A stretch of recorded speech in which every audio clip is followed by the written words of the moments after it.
This is how the treble clef looks like. It is always placed on the staff.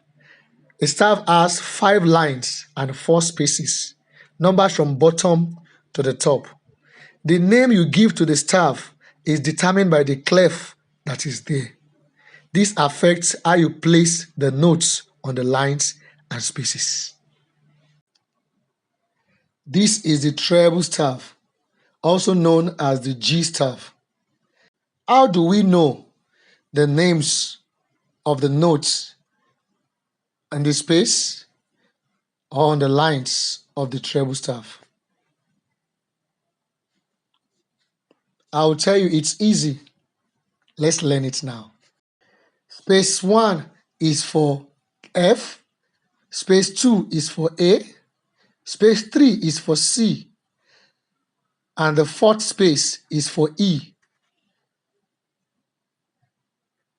For the lines, line 1 is for E, line 2 for G, line 3 for B, line 4 for D, and line 5 for F. You need to commit this to memory so that you remember easily. Remember your face, F, A, C, E for space 1, space 2, space 3, and space 4.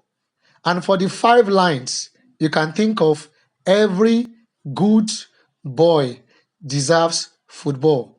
Every good boy does fine. Every good boy drinks Fanta. Whichever one you can remember, just make sure you learn it. So here are the names of the keys on the lines and spaces of the treble staff. Going up higher to the notes above line 5 of the treble staff, we have key G.